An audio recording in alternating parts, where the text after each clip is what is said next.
Okay. So now let's have a look at how do we actually connect these central solar inverters with the grid. Right? Now, in general, the philosophy may remain the same even when we talk about, let's say, string inverters or micro inverters, as long as these inverters are voltage source converters, right? So what we will see in this video is essentially how a voltage source converter or a VSC connects to the grid.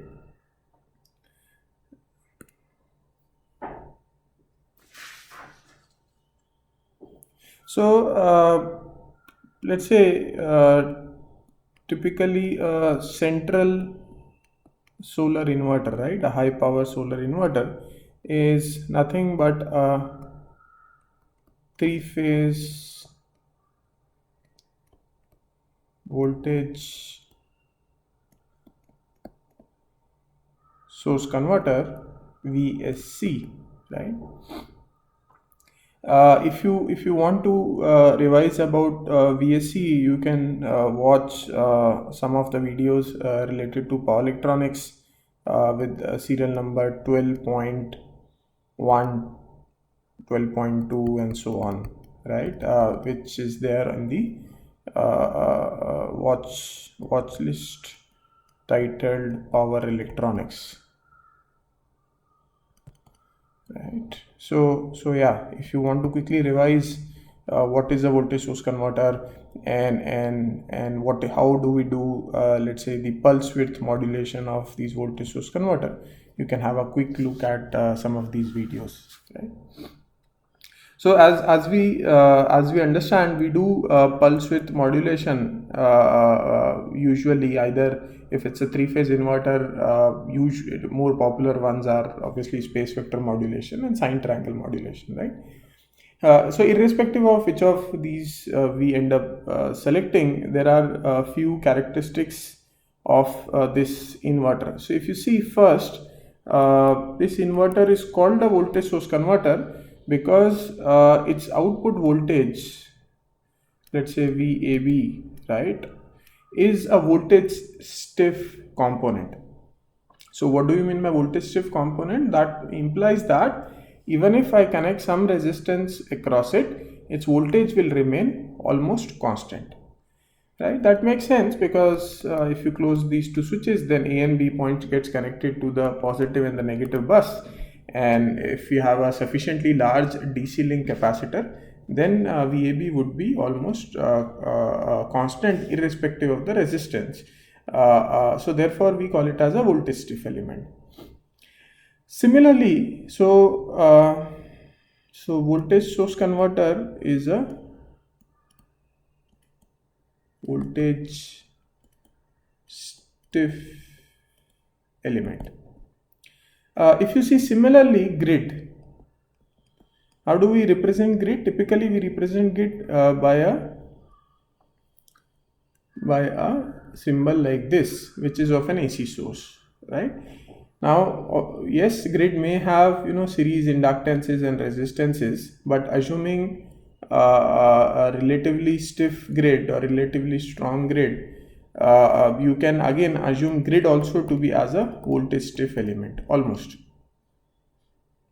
Now, if you have two voltage stiff elements, you cannot directly connect them in parallel, right? For example, if you have a AC source and if you have another AC source of, let's say, different magnitude, you cannot just connect them in parallel, right? It will be a short circuit.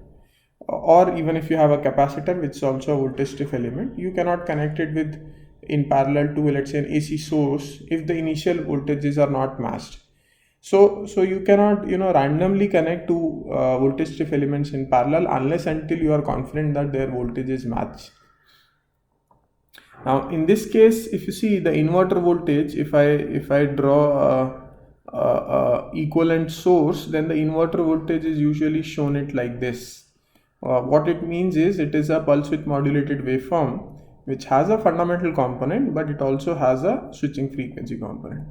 So on the right hand side, if you see, this is mostly pure sinusoid. So you cannot just connect them in parallel, because if you do, then there's going to be a short circuit and a large amount of current will flow. So therefore, to interconnect these two elements, or rather to interconnect the inverter with the grid, the way it is usually done is you interconnect it through an inductor. You can interconnect through resistance also, but resistance being a lossy element is generally not preferred, and therefore we generally connect through an inductor, right? So that in the equivalent also you can see there is an inductor which appears in between the grid and the voltage source converter. Now this inverter obviously does two things, or rather it has two roles to play. One role is, as I just told you, that is the voltages do not match exactly, right? So this sort of limits the current that would flow in this loop, right? And otherwise this current could be really large and it might damage the converter or the circuit. The other job this inductor plays is in suppressing the current due to switching frequency component in the inverter voltage. Let me elaborate on that.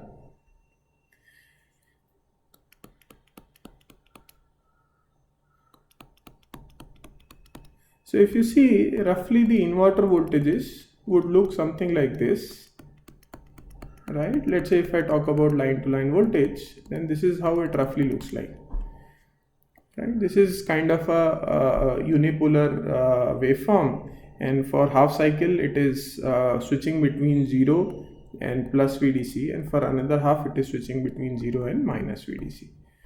Let's say if this is the waveform, or it could be kind of a unipolar shape depending on whether it's a single phase voltage source converter, three phase, whether you are observing phase voltage or you are observing if you're observing pole voltage or if you're observing line to line voltage.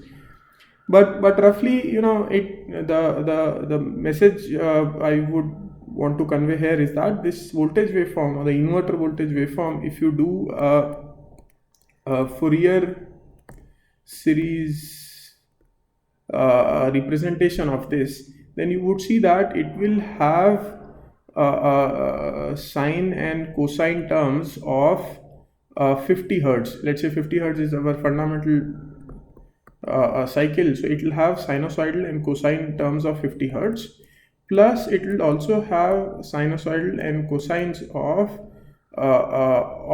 frequencies around switching frequency, right? So therefore this can actually be represented as a series combination of, so this source, which looks like this, can be represented as a series combination of a fundamental component, which is mainly this part, plus a high frequency component, right, which is mainly this part, right? If you see, this plus sign is essentially what is shown because there are now two circuits shown. So this is 50 hertz or fundamental frequency, let's say F0, and this is of the order of switching frequency. So it could be Fs plus or minus F0 plus or minus 2F0, 3F0, and so on. But roughly you would have it around switching frequency. You can always look at the magnitude plot also. So if this is the magnitude of the voltage and this is the frequency axis F, then there is a fundamental component F0, and then you do have things around Fs also, right, and so on. Then you have a 2Fs and so on, right? So mainly, if you see, usually we keep these two frequencies little bit far apart, right? So this spectrum is decoupled with the lower frequency spectrum usually. Now coming to the second role, that's what we started this discussion, right? First role of the inductor was to interconnect two voltage stiff elements. The second role of the inductor is to actually suppress the flow of this high frequency. I will call it as high frequency, right? I will use this word high frequency, which I would use in as a synonym to switching frequency. So the high frequency current you would not want to flow in the grid, right? So if you see, if this is your inverter which has both high frequency and low frequency components, and this is the grid, right, I can use superposition theorem and thereby I can split this thing into two components. One component will have the fundamental component here and the fundamental here and the current IL, right? Let me call it IL1, which is the fundamental current, and the other component I can have these switching frequency component, right? And assuming grid does not have any of these high frequency component, grid acts as a short circuit for this component, and now you have another component which is ILS, let's say where S stands for switching frequency, or instead of using L, let me say ILFS. Now, so if you see now, if I write the equation of the right hand side, how does it look like? I can say this: if the voltage magnitude is V of Fs, and I'm writing, let's say, in Laplace, then I can say that I of I inductor Fs upon Vfs is nothing but 1 upon SL, right, which is the impedance of the inductor, which is SL. So so what does it imply? This equation implies that, right, if your Fs is very high, if your switching frequency is high, that means your value of S is high, and if the value of L is also sufficiently high, then even if you do have high frequency voltage components, the high frequency current components is going to be very less. In other words, by keeping a large value of S and L, we can actually reduce the high frequency current flowing into the grid from the inverter, right? So if you see this picture, then it clearly shows that this IL is going to be combination of both fundamental as well as high frequency, and the high frequency component can be suppressed by two factors: by using a large value of Fs and or by using a large value of inductor. So this is the second role this inductor has, and therefore we call it as a filter, right? So when we are connecting inverter to the grid, we usually call this as filter, because this helps us filtering out the high frequency components and does not allow the high frequency component to flow into the grid. Now, what is the constraint? Why can't we really allow high frequency component to flow into the grid? So there are one of the basic thing that it does is, our grid is expected to be pure sinusoid, right? So if we inject a current which is non-sinusoid, then due to the impedances in the grid, because once this current enters the grid, it will flow in the grid, and as the current is flowing in the grid, the current multiplied by the line impedances would create a voltage drops which are going to be also of the order of switching frequencies, right? And then thereby polluting the voltage itself. So that is the reason when the utility or the grid provider ensures that the current that a solar inverter must inject into the grid should be of high quality, and the usual ways of defining the quality is the following three. One is the current total harmonic distortion, which is given by root of I2 square plus I3 square and so on divided by I1, right? So what it essentially says is lower the value of current THD, a better quality of the current being flown into the grid. Why? Because if you don't have second harmonic, third harmonic, you don't have any other harmonic except the fundamental, then this value will actually be 0. Sometimes this is also represented as usually it's represented as a percentage, so into 100. So if you see, there are standards which talk about limiting ITHD to specific values such as 5, 8 and so on, depending on the grid condition. Second thing which usually we say in terms of the current that we inject, in terms of the quality, how do we quantify it, is the conducted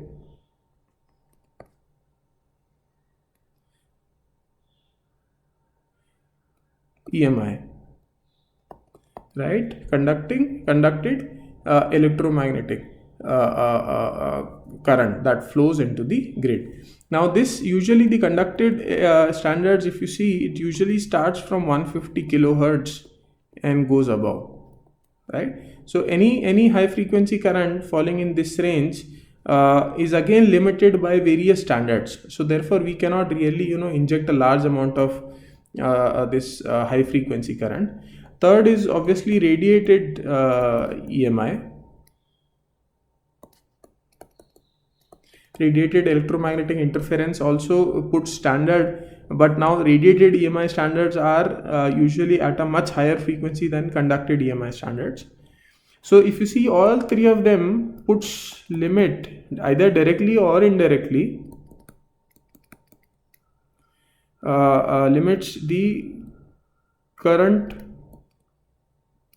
component at switching frequency. Right now, obviously, other than this, also when we talk about quality, one of the major factor is the reactive power. Right. This point we are not discussing now. Maybe we'll take up in future when we talk about inverter control and so on. But mainly if we talk about the high frequency component, these are the three things which put constraint on this high frequency component. And that is also where inductor helps, because as we have seen that it will provide much higher attenuation to switching frequency as compared to the fundamental frequency, right? And therefore it suppresses the switching frequency component significantly, and not so much without affecting that significantly to the fundamental component. Therefore the ratio of, if you see in terms of the voltage, if the voltage ratio V of fundamental upon V of switching frequency in the inverter, this ratio is usually much larger than the current. This ratio is usually much smaller than the current fundamental upon the current switching frequency. So usually V fundamental and V switching frequencies are comparable, but on the other side or the right hand side, the fundamental current is actually much more than the switching frequency current, and this is because of this filter element, which is an inductor in this scenario. Good. So how does this, if I take this plot and call it as, let's say, G of S, right? And if I try to plot a magnitude versus frequency for this G of S, right? G of S versus Fs, right? Obviously both are in log scales. Then you will have something like this, right? So if this is your fundamental voltage and this is your switching frequency voltage, then you can understand that the switching frequency, the attenuation is much more than the fundamental frequency, right? Let me call this as 0 dB, let's say. So the gain is much lower for switching frequency. What is y-axis is nothing but log of Gs, and Gs was nothing but the current upon voltage, right? The grid current upon inverter voltage. All right, now can we do something better? Because usually what happens is that as we talk about higher power, then our switching frequencies usually are limited. Reason being that you have more switching losses, right? So usually for high power applications, right, which is one of them is solar central inverters, the switching frequency cannot be very high, because you have much higher switching losses. And therefore usually you may then, if you to meet the attenuation, to meet those three criterias, you may want to keep you may need a large value of L, which is again not desirable, right? Because inductors are expensive, they might have losses also and so on. So and they are certainly costlier component because of the copper, or even if because of the copper and the core material that is used, right? So this is something not desirable, you may not want to keep higher L. So what can we do? if you see this diagram where there was a inverter, there was grid, right, and there was filter in between, I can always try out some other filters. For example, if you see this was a first order filter which was just an inductor, right, I can try out a third order filter. Let me call it as LCL filter,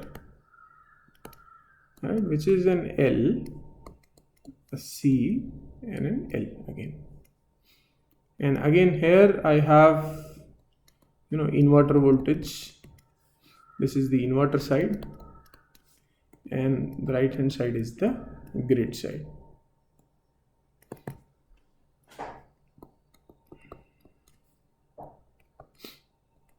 Let me call it as I grid. I think that's better now. So now, because you have two currents, one is I grid and the other one is I inverter, and this is the capacitor voltage VC, right? Obviously the system could be a three-phase system. In that case, what we are drawing is a single line diagram of that three-phase system, right, or a single phase equivalent circuit of that three-phase system.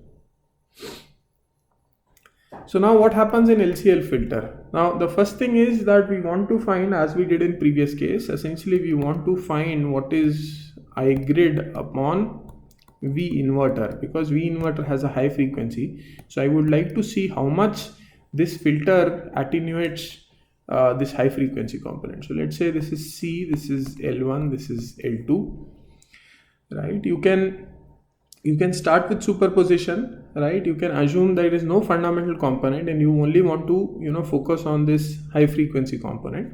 So if again you apply superposition, right, and you make V all the fundamental components sources 0, which if you want you can solve separately and you can find the values for that.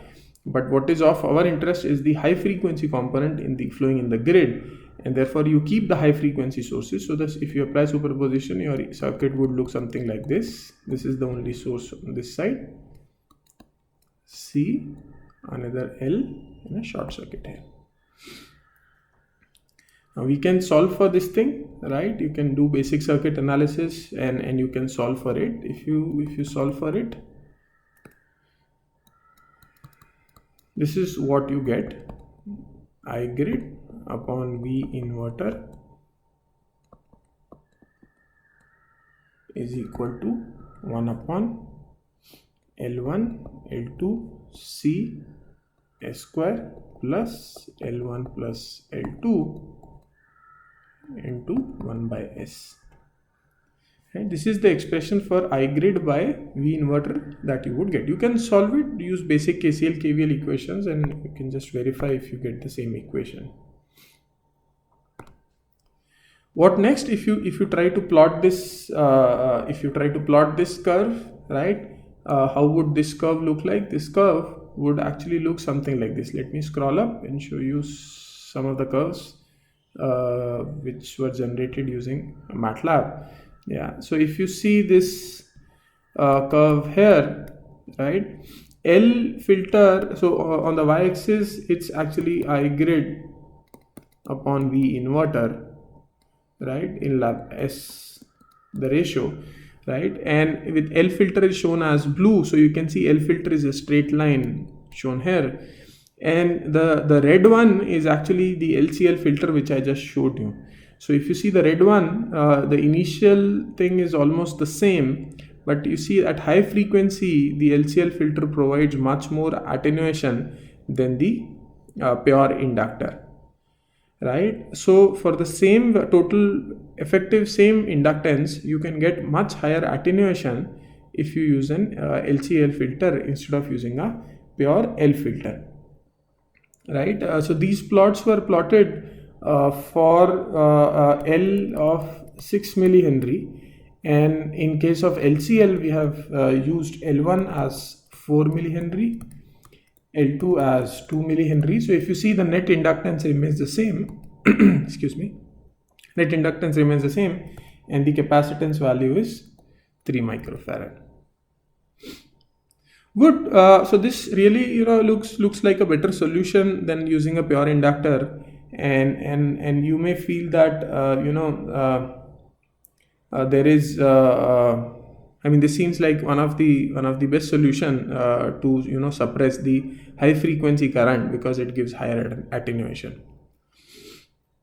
All right. The next question comes that fine, but how do you really choose the values of L1, L2, and C? Right? How do you? This looks like a good solution, right? But how do you choose the values of L1, L2, and C? Usually, this is how it is done, right? So if you see this circuit, let me draw just one leg of the inverter.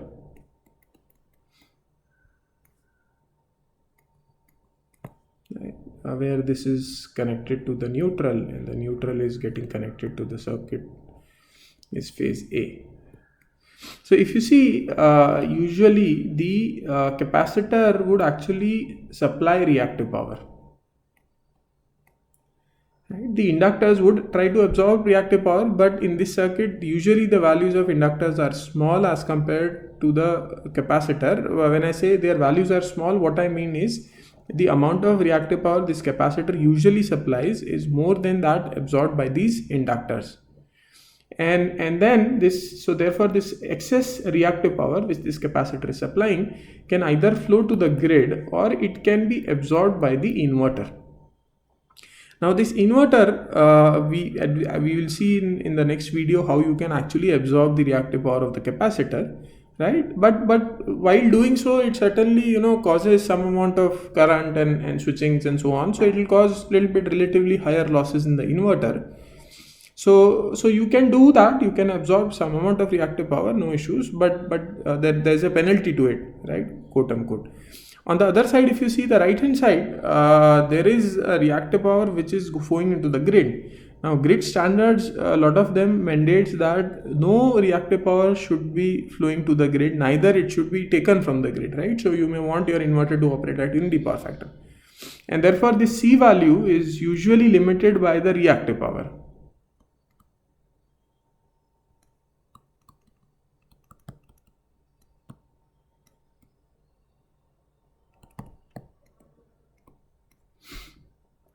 And these L1, L2, L2 value is usually, you have two more constraints. So one constraint is reactive power, which gives you an equation with C. And then the other two constraints are the high frequency component in the inverter current and high frequency component in the grid current. High frequency component in the grid current, as we have seen, there is THD constraints, there is EMI constraints. So that, sort of, although for EMI, usually we use, separate filters, but then for THD there is a constraint, and that will give you one more equation in terms of these variables. And the third equation you can actually get is in terms of limiting I inverter, because again, if I inverter, the switching frequency component is large, that inverter RMS current of the switches will increase, and that would cause more losses. And for that is usually the third condition. So you have IG limit. Again, when I'm writing IG limit, I essentially means the switching frequency component or the high frequency component, and I inverter limit is also there. Sometimes instead of, you will see in literature that instead of considering these two limits, you only consider one of the limit, and then you put another limit on the resonance frequency.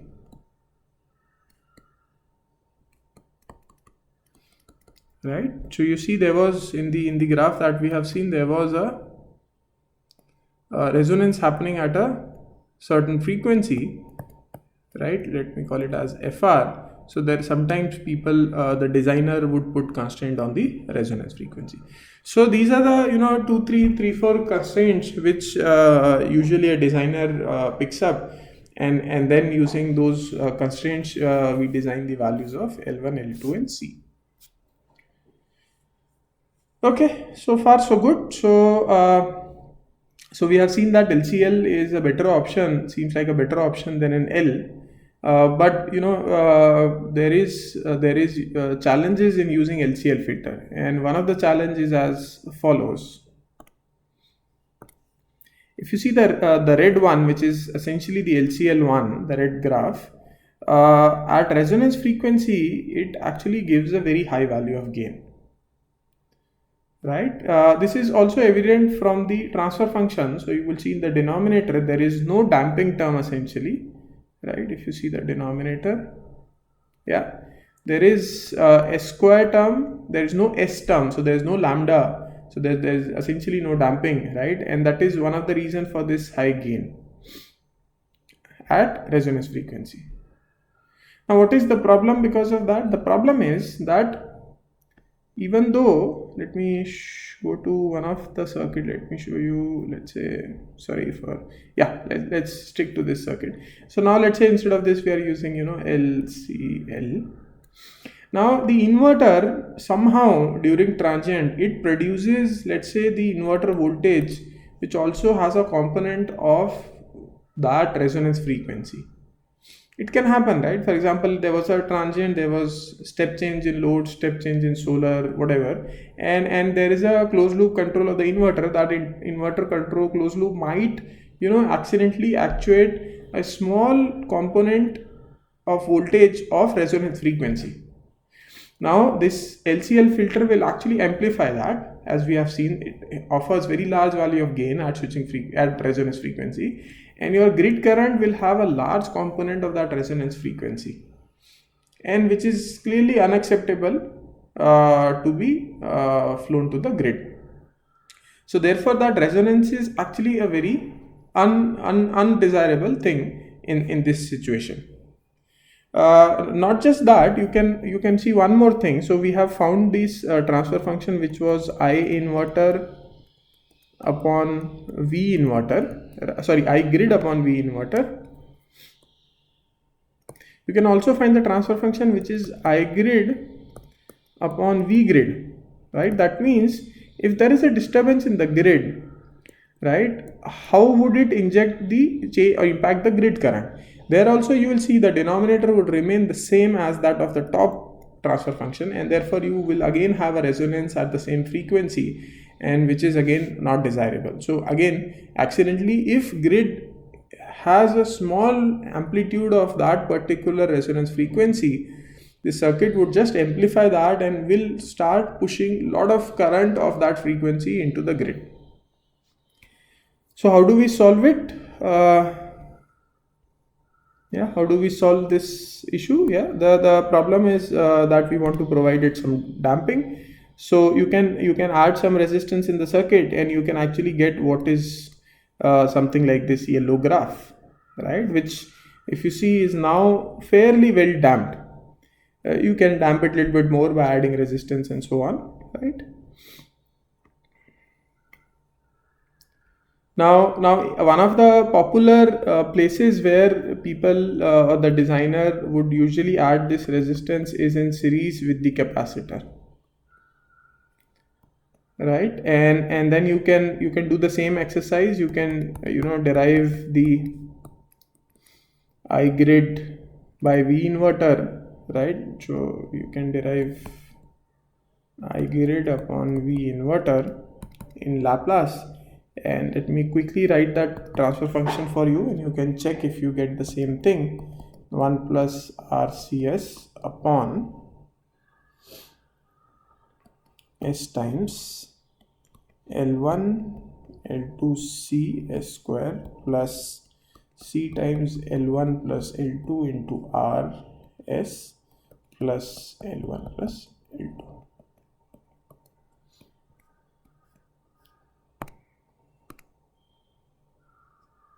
You see in the denominator, now you have a damping term which is proportional to the resistance value, and therefore larger resistance you connect, more and more damping you will get, and you can actually take care of that resonance issue.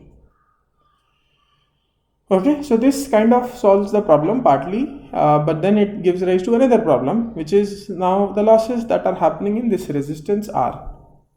So if you see, this capacitor, as I told you, is supplying some reactive power, right? Usually the designer might consider 4% or less than 5% reactive power, then accordingly choose a C. So there is a fundamental current that is flowing through this C, and that current is also flowing through this R, and thereby causing losses. So although we could damp the system, but that has increased our losses. So this brings to the next solution, the next sequence of events, and which is very popular these days, is something called as active damping. So if you see R, to avoid using R, right, to get damping, you can use something called as active damping. What is active damping? Active damping essentially means you do not put a physical R, but somehow you manipulate with the controller of the inverter so that the R gets emulated, right? So active damping essentially implies that instead of actual R, emulate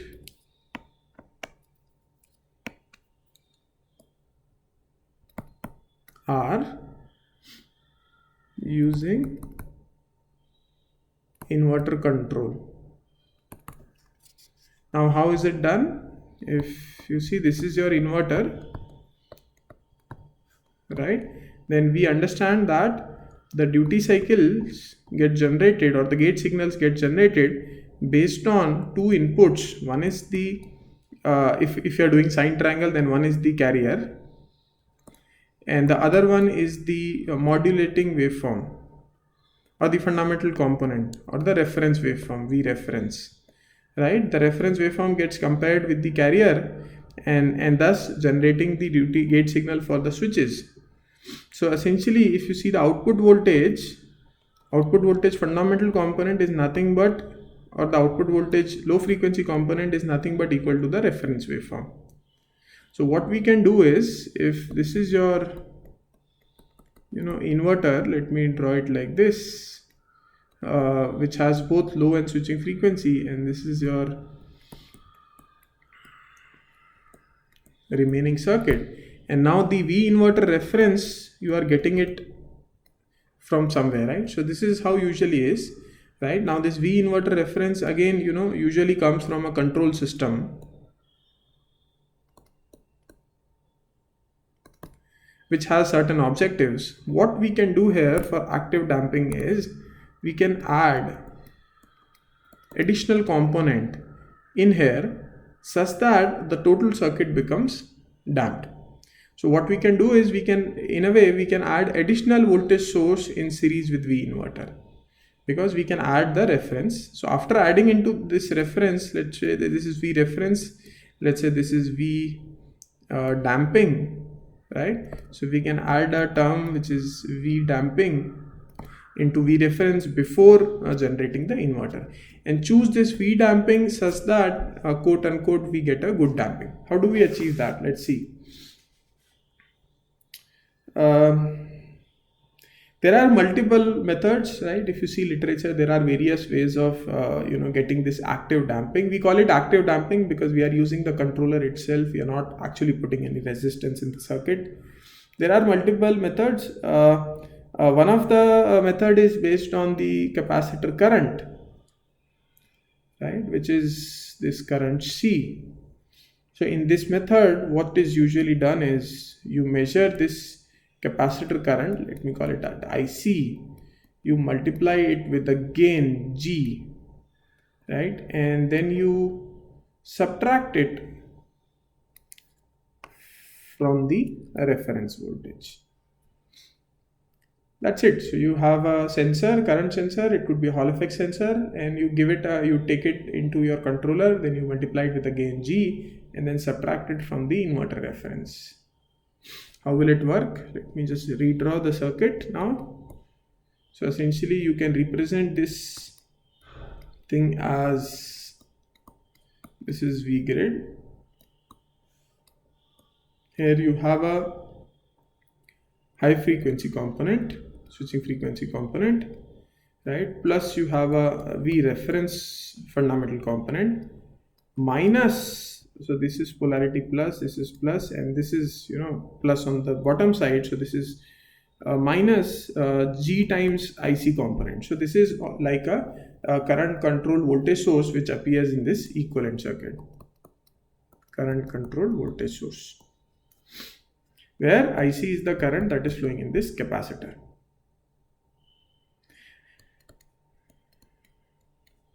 Right, now this circuit, you can again you can apply superposition, right? And so in superposition, this is a controlled current source, so you cannot make it zero, right? You cannot make this source zero, but you can make the grid voltage, sorry, got crashed. Yeah, you can make the grid voltage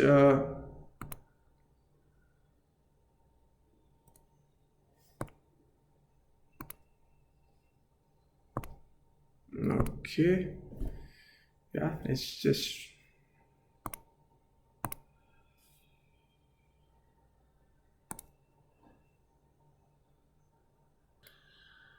yeah, okay, so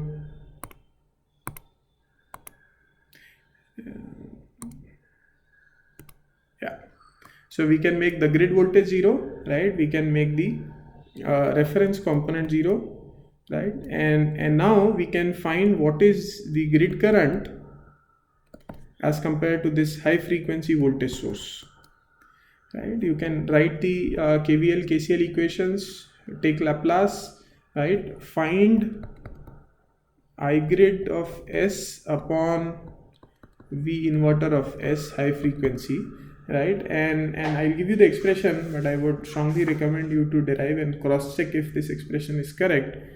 You should get something like 1 upon S L1 L2 C S square plus CG L2 S plus L1 plus L2, right? When I say CG, it's actually two different terms, C and G. Right, this is what you get. Again, you can see here that now this G in a way, is giving you the same effect as that of R, right? And it is higher the value of G, more damping you get, and so on. So what you have done here is, using a control loop itself, you have actually emulated that resistance, or rather you have provided that damping.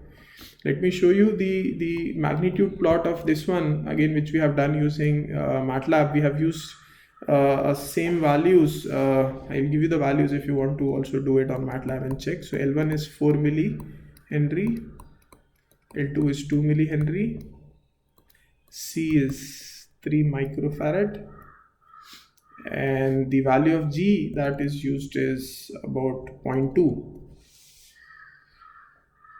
So if you see, yeah, go to the top where I've kept these plots, yeah, right? So if you see this one, the first image is actually the natural damping using a resistance R.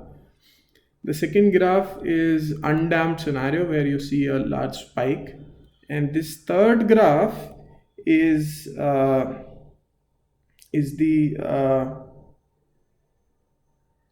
situation where I have used active damping using G equal to 0.2. If I could have used, if I use larger value of G, you can see that I will actually tend towards the same as that of R. Right, so I can very effectively suppress and get a performance very similar to that of having an actual resistance using this virtual resistance. Right, there are quite a few other methods of this active damping, and you can explore those, right, and read about those methods and their operations and so on.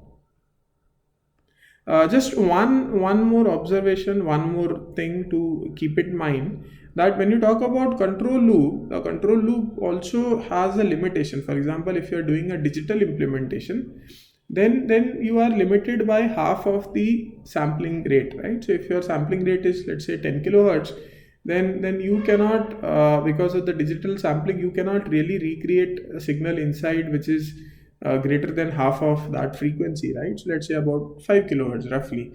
So if your resonance peak is actually happening at a frequency greater than fs by 2, then irrespective of whatever you try to do in control, you would not be able to give an effective damping, because your controller is not even aware of the phenomena because it's happening at a higher frequency.